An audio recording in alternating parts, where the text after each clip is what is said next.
أعوذ بالله من الشيطان الرجيم بسم الله الرحمن الرحيم وسارعوا إلى مغفرة من ربكم وجنة أرضها السماوات والأرض أعدت للمتقين سبحانك لا علم لنا إلا ما علمتنا إنك أنت العليم الحكيم رب اشرح لي صدري ويسر لي أمري واحلل عقدة من لساني يفقهوا قولي رب زدني علما۔ ہر قسم کی حمد و ثنا، تعریف و ستائش، بڑائی اور بزرگی، عظمت و کبریائی صرف اللہ رب العالمین کے لیے لائق اور زیبا ہے۔ درود و سلام ہو ہم سب کے آخری نبی جناب محمد الرسول اللہ صلی اللہ علیہ وسلم پر۔ محترم حضرات، آج خطبہ جمعہ میں آپ حضرات کے سامنے استقبال رمضان کے حوالے سے کچھ اہم باتیں عرض کی جائیں گی۔ شعبان کے آخری ایام چل رہے ہیں اور رمضان سے پہلے یہی 2 جمعہ باقی ہیں، تو ماہ رمضان کا استقبال ہم کیسے کریں، اس کی تیاری کیسی ہونی چاہیے، اور ماہ رمضان سے ہم کیسے بھرپور فائدہ اٹھائیں تاکہ پوری تیاری کے ساتھ ہم ماہ رمضان کا استقبال کریں اور ماہ رمضان کو پانے کے بعد صحیح طور پر اس کا حق ادا کریں اور اس سے بھرپور فائدہ اٹھانے کی کوشش کریں۔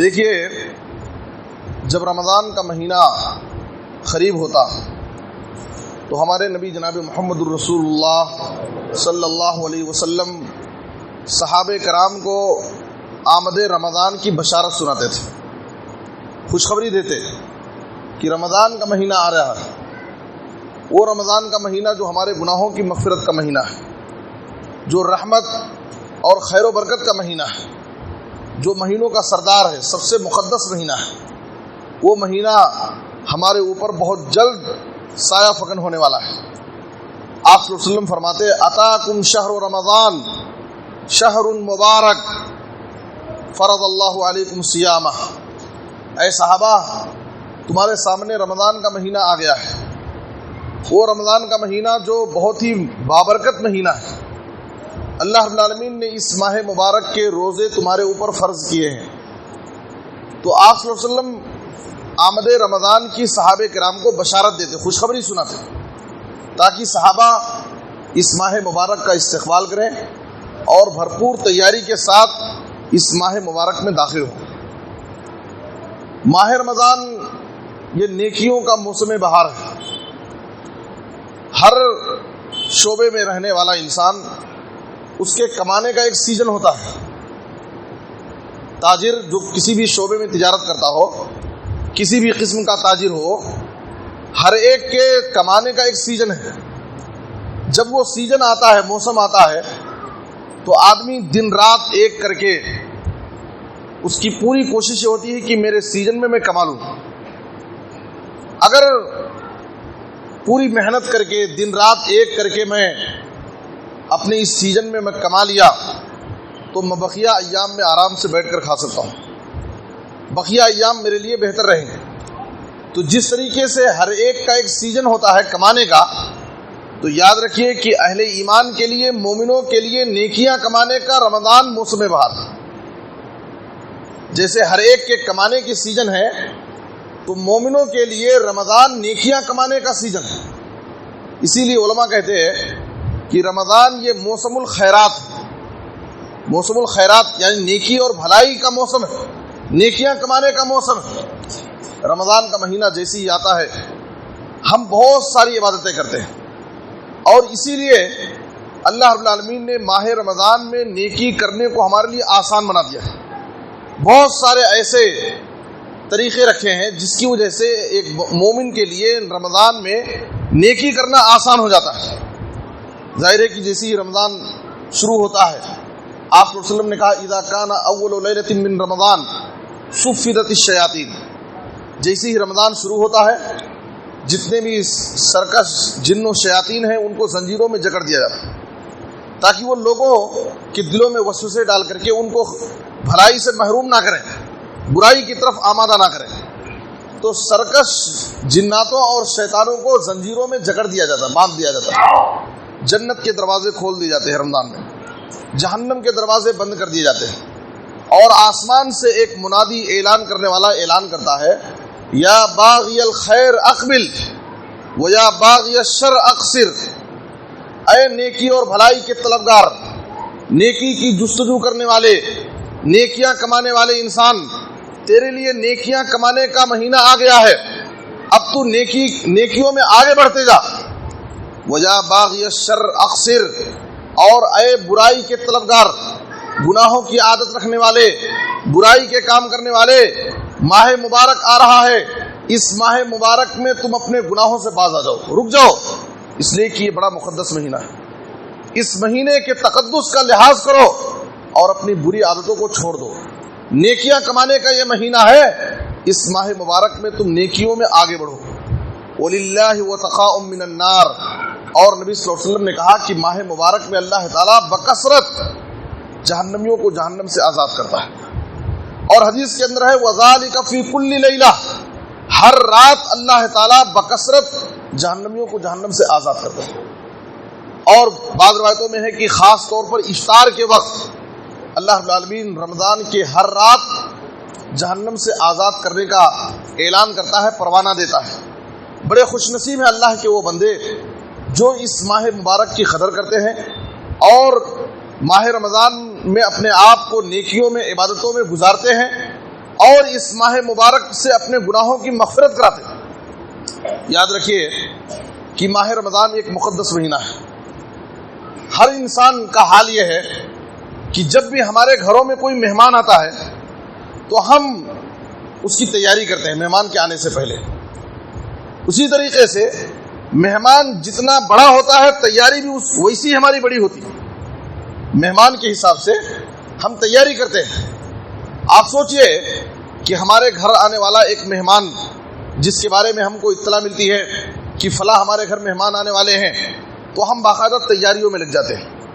ہر شخص اس بات کی کوشش کرتا ہے کہ میں اپنے مہمان کی ہر طرح سے عزت کروں اور اس کی ضیافت کروں، اس کو خوش کروں۔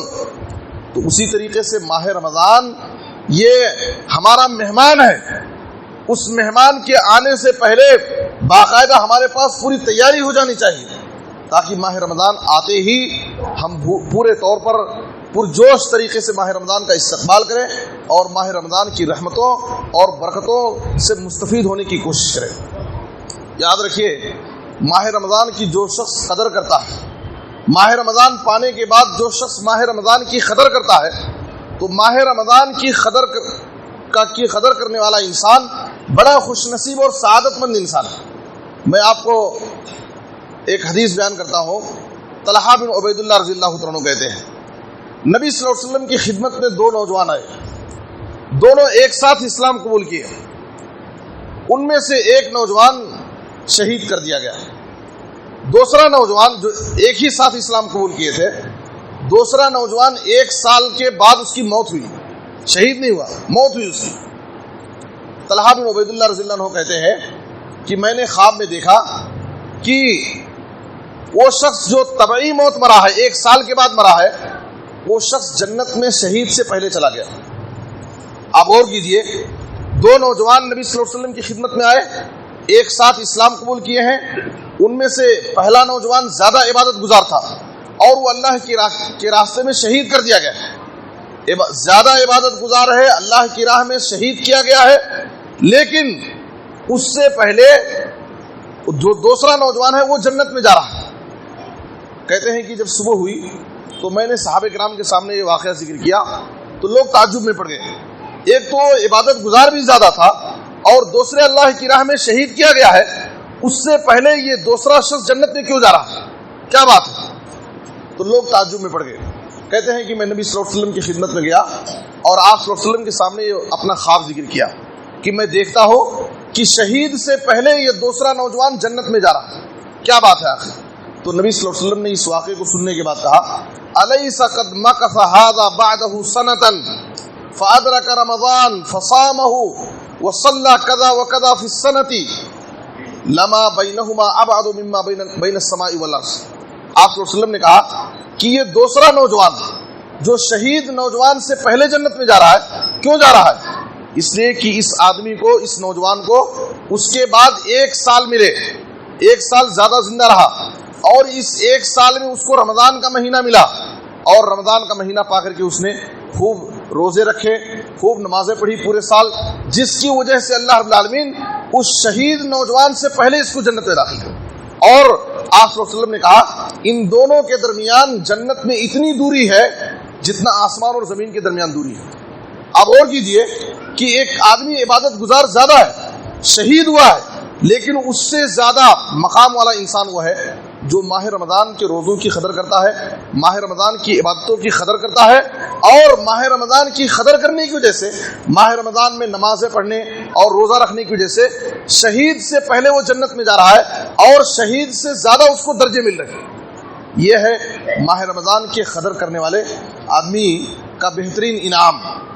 اور یاد رکھیے، اگر کوئی شخص ماہ رمضان کو پائے لیکن ماہ رمضان کو پانے کے بعد بھی اگر اس کی قدر نہیں کرتا ہے، ماہ رمضان کو ایسی ہی سال کے دوسرے مہینوں کی طرح گزار دیتا ہے، اپنی تجارت اور کاروبار میں مصروف رہتا ہے، تو یاد رکھیے ایسا شخص جس کو اللہ تعالیٰ نے اپنی توفیق سے ماہ رمضان نصیب کیا، صحت دیا، عافیت ہے، سب کچھ ہے، لیکن ماہ رمضان پا کر کے بھی اگر کوئی شخص اس کی ناقدری کرتا ہے تو یاد رکھیے ایسے انسان سے بڑا بدنصیب انسان کوئی نہیں ہو.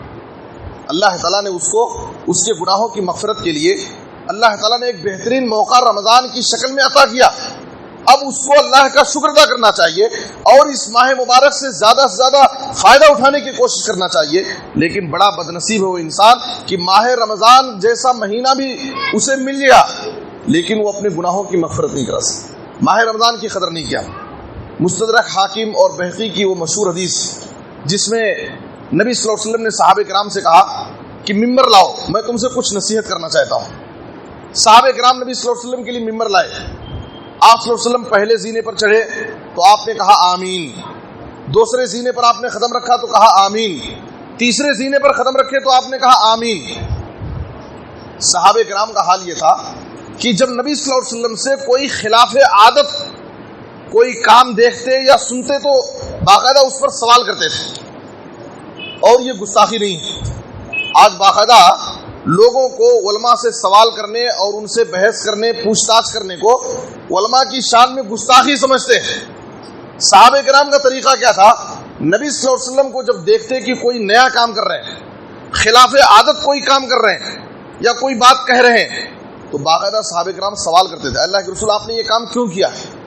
صحابہ کرام نے دیکھا کہ نبی صلی اللہ علیہ وسلم آج ممبر پر چڑھ رہے ہیں تو باقاعدہ آمین کہہ رہے ہیں، تو پوچھا اللہ کے رسول آپ نے آمین کیوں کہا؟ تو آپ صلی اللہ علیہ وسلم نے اس کی وضاحت کی کہ جب میں پہلے زینے پر جب میں قدم رکھا جناب جبریل میرے پاس آئے اور کہا بعد من ادرک رمضان فلم یغفر له، اس شخص کے لیے ہلاکت ہے، بربادی ہے، وہ بڑا بدنصیب انسان ہے جس نے رمضان کے مہینے کو پایا لیکن اپنے گناہوں کی مغفرت نہیں کرا سکا. بڑا بدنصیب ہے انسان. ایسے شخص کے لیے ہلاکت اور بربادی ہو جس نے ماہ رمضان کو پایا لیکن اپنے گناہوں کی مغفرت نہیں کرا سکا. یہ جبریل نے بد دعا کی اور اس بد دعا پر میں نے آمین کہا. آپ سوچئے بد دعا کرنے والے کون ہیں؟ جبریل علیہ السلام، جو فرشتوں کے سردار اللہ رب العالمین کے پاس سے پیغمبروں کے پاس وحی لانے کا کام کرتے ہیں، سب سے افضل فرشتوں میں سے. جبریل علیہ السلام بد دعا کر رہے ہیں اور اس بد دعا پر آمین کہنے والی ذات کون سی ہے؟ شخصیت ہمارے نبی جناب محمد الرسول اللہ صلی اللہ علیہ وسلم. آپ سوچئے جو بد دعا جبریل کریں اور اس بد دعا پر نبی صلی اللہ علیہ وسلم آمین کہیں، کیا ایسے شخص کی ہلاکت اور بربادی میں کوئی شک شبہ ہے؟ کیا ایسے شخص کی ہلاکت اور بربادی میں کچھ شبہ رہ جاتا ہے؟ بڑا بدنصیب ہے وہ انسان جس کو اللہ تعالیٰ اپنے فضل سے ماہ رمضان نصیب کرے لیکن وہ ماہ رمضان کی قدر نہیں کرتا ہے اور اپنے گناہوں کی مغفرت نہیں کرا پاتا، تو واقعی ایسا انسان بڑا بدنصیب ہے. ایک دوسری حدیث کے اندر آپ صلی اللہ علیہ وسلم نے کہا، اور بھی اس حدیث کے اندر بعض باتیں ہیں، بڑا بدنصیب ہے وہ انسان، اس شخص کے لیے ہلاکت اور بربادی ہو جس کے سامنے نبی کا تذکرہ ہو، نبی کا نام لیا جائے اور وہ اپنی زبان سے صلی اللہ علیہ وسلم نہ کہے. بڑا بدنصیب ہے انسان. اور آپ صلی اللہ علیہ وسلم نے کہا کہ بڑا بدنصیب ہے وہ انسان جس نے اپنے بوڑھے ماں باپ کو، دونوں کو یا دونوں میں سے کسی ایک کو، بڑھاپے کی عمر میں پایا اور ان کی خدمت نہ کر کے جنت نہیں کما سکا. حالانکہ اس کے سامنے جنت تھی، اپنے ماں باپ کی خدمت کر کے وہ جنت کما سکتا تھا، لیکن اپنے ہاتھ سے جنت نکال دیا. بڑا بدنصیب وہ انسان. دوسری حدیث کے اندر آپ صلی اللہ علیہ وسلم نے کہا ان هذا الشهر قد حضركم وفيه ليلة خير من 1000 شهر من حرمها فقد حرم الخير كله ولا يحرم خيرها الا محروم.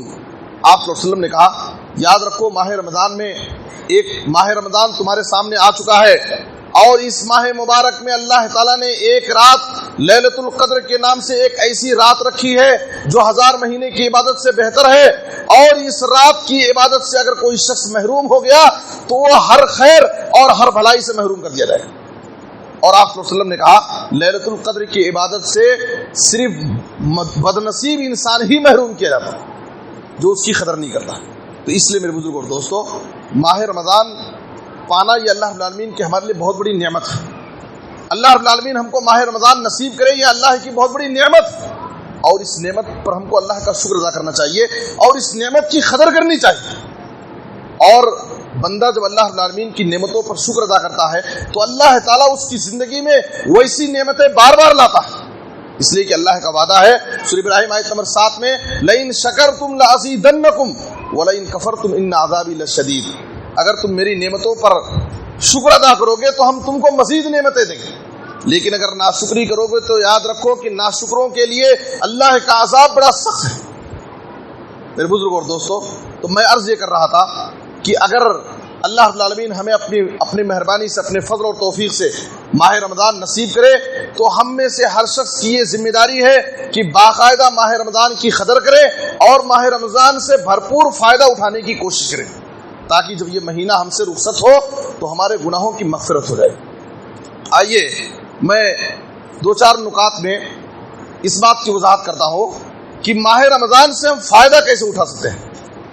ماہ رمضان آتا ہے اور چلا جاتا ہے، لیکن کتنے ایسے لوگ ہیں جو ماہ رمضان سے صحیح فائدہ نہیں اٹھا پاتے، اس کی قدر نہیں کر پاتے. رمضان کو سال کے دوسرے مہینوں کی طرح ایسے ہی گزار دیتے ہیں، لہو لعب میں، کھیل تماشے میں اور تجارت اور کاروبار کے پیچھے پڑ کر کے ماہ رمضان کی قدر نہیں کر پاتے. تو ماہ رمضان سے ہم مستفید کیسے ہوں، کیسے بھرپور فائدہ اٹھائیں. یاد رکھیے سب سے پہلی چیز کیا ہے کہ ہم عزم صادق، سچا ارادہ کریں، پختہ ارادہ کریں، اللہ رب العالمین سے عہد کریں کہ اگر اللہ تعالی ہمیں صحت و عافیت کے ساتھ ماہ رمضان نصیب کیا تو ہم ماہ رمضان کی خوب قدر کریں گے اور ماہ رمضان کو اپنی عبادتوں میں گزاریں گے. ہم اپنے دل میں پختہ ارادہ کریں اور اللہ رب العالمین سے سچا عہد کریں ہم اللہ سے. یاد رکھیے جب آدمی کسی اچھے کام کے لیے اچھی نیت کرتا ہے، اچھا ارادہ کرتا ہے، تو اللہ رب العالمین اس کی نیت کی قدر کرتا ہے اور اس کے لیے اس کام کو آسان کر دیتا ہے. جب ہم ماہ رمضان کے لیے پہلے سے دل میں پختہ ارادہ کریں گے کہ اللہ تعالیٰ ہمیں ماہ رمضان نصیب فرمائے اور ہم ماہ رمضان کو پانے کے بعد اس کی قدر کریں گے، ہمارے دل میں اگر پختہ ارادہ ہو، اچھی نیت ہو، تو اللہ تعالیٰ ہمیں ماہ رمضان بھی عطا کرے گا اور ماہ رمضان کی قدر کرنے کی اللہ ہم کو توفیق دے. اور آپ صلی اللہ علیہ وسلم نے کہا من ہم بحسنۃ فلم یعملها کتبت له حسنہ. اگر کوئی شخص کسی اچھے کام کا، نیکی کا ارادہ کرتا ہے دل میں، ابھی اس نیکی کو کیا نہیں ہے، اللہ رب العالمین کی مہربانی دیکھیے، صرف ارادہ کرنے پر اللہ تعالیٰ اس کے نام اعمال میں 10 نیکیاں لکھ دیتا ہے، ارادہ کرنے پر. اور جب بندہ اس کام کو کرتا ہے تو اس کے اخلاص کے مطابق 10 گنا سے لے کر کے 700 گنا بڑھا کر کے اللہ ثواب دیتا ہے. کتنا اللہ رب العالمین کی کتنی بڑی مہربانی. عمل بندہ ایک کر رہا ہے لیکن اللہ تعالیٰ بندے کے ایک عمل پر 10 عمل کا ثواب دے دے، بلکہ 700 عملوں کا ثواب دے سکتا ہے. بندے کے عمل میں جتنا اخلاص ہوگا اور جتنا وہ اللہ کی رضا کے لیے اخلاص کے ساتھ اس عمل کو کیا ہوگا، اللہ رب العالمین ویسے ہی اس کے عمل پر اس کو بہترین بدلہ دیتا ہے. میرے بزرگ اور دوستو، اس لیے ہماری نیتیں پہلے درست ہونی چاہیے. ہم دل میں پختہ ارادہ کر لیں، عزم صادق، سچا ارادہ، اور ضرور اللہ تعالیٰ ہمیں ماہ رمضان بھی نصیب کرے گا اور ماہ رمضان کو پانے کے بعد اس کی قدر کرنے کی اللہ ہم کو توفیق دے گا. اور یاد رکھیے جب بندہ اللہ رب العالمین سے عہد کرتا ہے تو اللہ رب العالمین اس کے جذبے کی قدر کرتا ہے۔ صحابی رسول صحیح بخاری کی حدیث میں ہے، انس بن نضر رضی اللہ عنہ یہ اسلام کی پہلی جنگ بدر میں شریک نہیں ہو پائے تھے، جس کا ان کو بڑا ملال تھا اور بڑی فکر تھی کہ اسلام کی پہلی جنگ بدر میں شریک نہیں ہو سکا۔ اس کے بعد انہوں نے دل میں ارادہ کیا۔ دیکھیے جب آدمی کسی اچھے کام کا ارادہ کرتا ہے تو اللہ رب العالمین اس کے لیے کتنی آسانیاں پیدا کرتا ہے۔ انہوں نے دل میں ارادہ کیا کہ آئندہ اگر کبھی جنگ پیش آئی تو میں باقاعدہ اس میں شریک ہوں گا اور خوب اپنی شجاعت اور بہادری کے جوہر دکھاؤں گا۔ دوسرے سال غزوہ احد کی لڑائی شروع ہوئی۔ احد کی جنگ میں وہ شامل ہوئے، انس بن نضر رضی اللہ عنہ۔ گھمسان لڑائی چل رہی ہے۔ اس وقت بہت سارے لوگ ادھر ادھر بکھر گئے، لیکن انس بن نضر رضی اللہ عنہ باقاعدہ کافروں کی صفوں میں گھستے جا رہے ہیں، آگے بڑھ رہے ہیں۔ ادھر سے سعد بن معاذ رضی اللہ عنہ واپس آ رہے تھے۔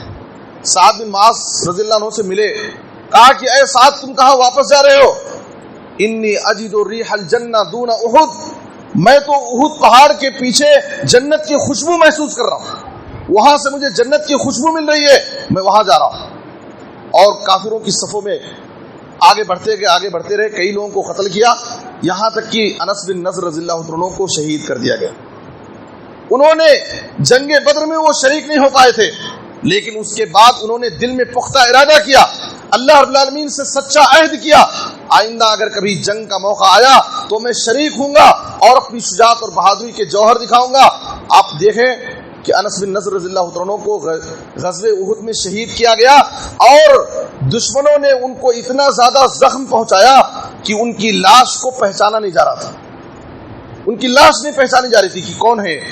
ان کی بہن نے تل کے نشان سے یا انگلیوں کے پور کے نشان سے ان کی لاش کی شناخت کی، اور 80 سے زائد زخم ان کے جسم میں لگے ہوئے تھے۔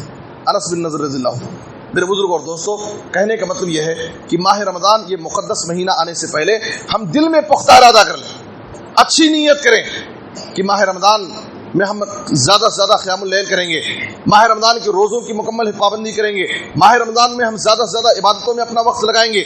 اس طریقے سے اگر ہم دل میں پختہ ارادہ کریں تو اللہ رب العالمین ہمارے لیے اس کو آسان کر دے گا، اور ماہ رمضان پانے کے بعد بھرپور فائدہ اٹھانے کا اللہ ہم کو موقع دے گا۔ تو پہلی چیز یہ ہے کہ ہم اپنی نیتوں کو خالص کر لیں اور دل میں پختہ ارادہ کریں، اسی جوش اور جذبے کے ساتھ ہم ماہ رمضان کا استقبال کریں۔ اور دوسری چیز کیا ہے؟ ماہ رمضان سے مستفید ہونے کے لیے ایک ضروری چیز کیا ہے کہ ہم اپنا ایک ٹائم ٹیبل بنا لیں، ٹائم ٹیبل بنائیں۔ ہر شخص اپنے حساب سے اپنا ٹائم ٹیبل بنائے۔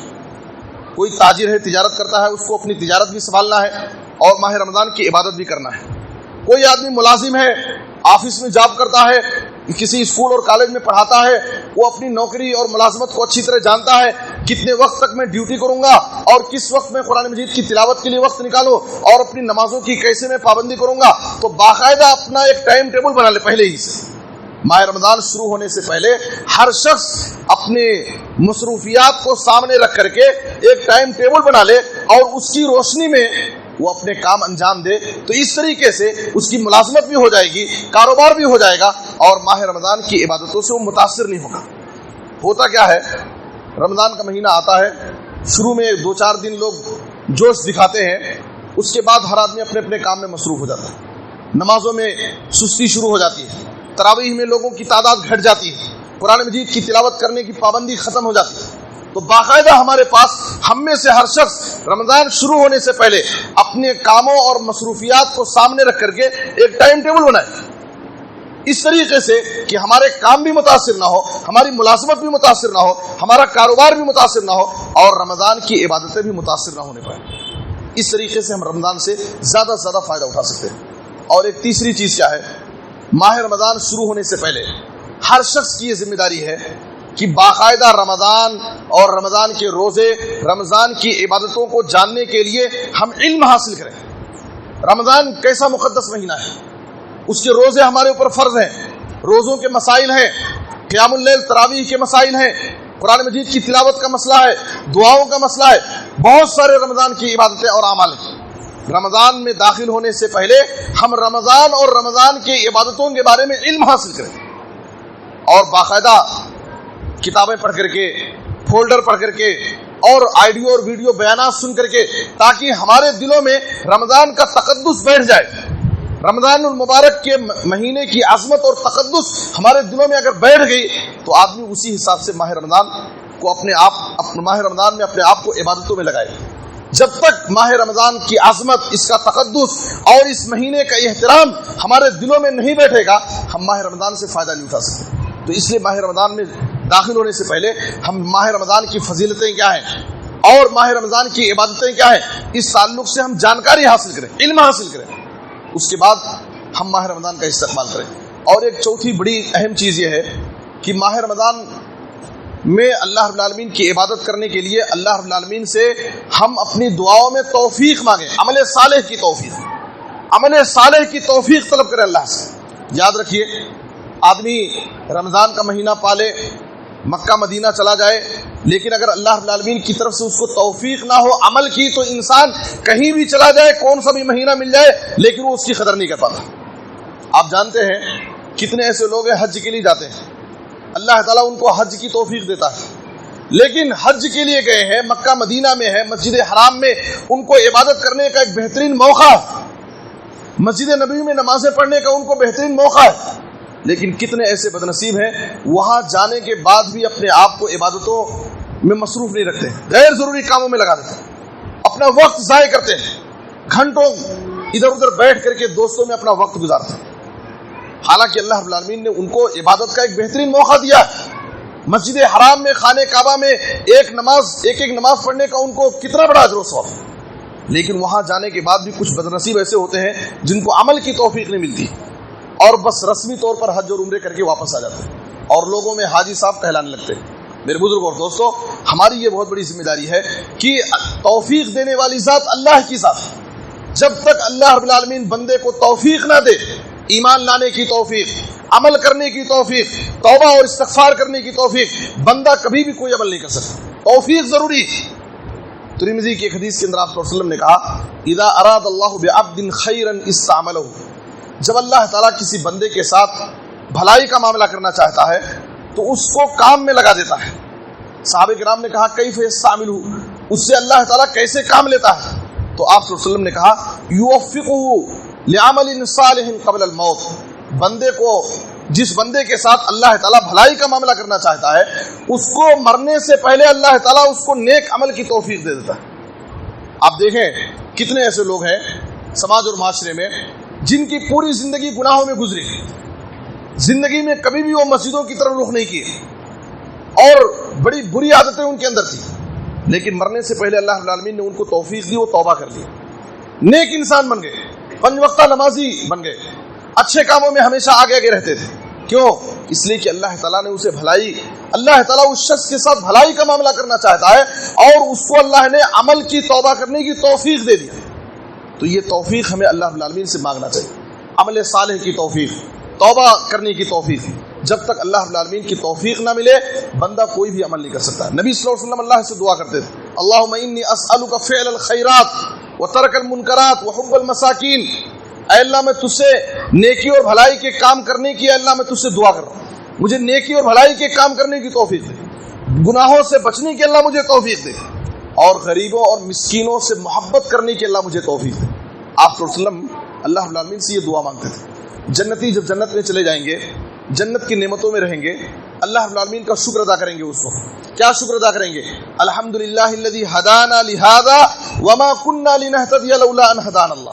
سورہ اعراف میں اللہ تعالیٰ نے ذکر کیا، تمام تعریف اس اللہ کے لیے ہے جس اللہ نے ہمیں دنیا میں ایمان لانے کی، عمل صالح کرنے کی توفیق دیا.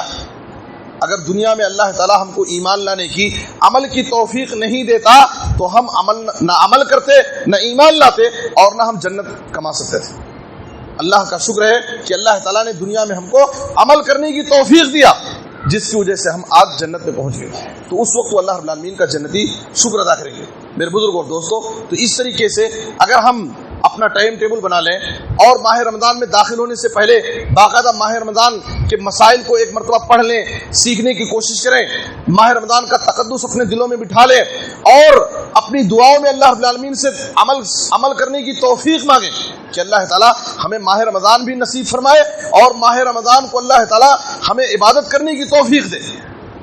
سلف صالحین کے بارے میں آتا ہے کہ باقاعدہ 6 مہینے وہ ماہ رمضان کو پانے کے لیے اللہ سے دعائیں مانگتے تھے، 6 مہینے کہ اللہ تعالیٰ ہم کو ماہ رمضان نصیب کر، اور جب ماہ رمضان کو پا جاتے تو خوب عبادتیں کرتے، اور عبادت کرنے کے بعد جب ماہ رمضان گزر جاتا تو بقیہ 6 مہینے اللہ رب العالمین سے رمضان میں کی گئی عبادتوں کے قبول ہونے کی دعائیں کرتے تھے کہ اللہ ماہ رمضان میں ہم نے جو بھی عبادتیں کی ہیں ہماری عبادتوں کو تو قبول فرما لے۔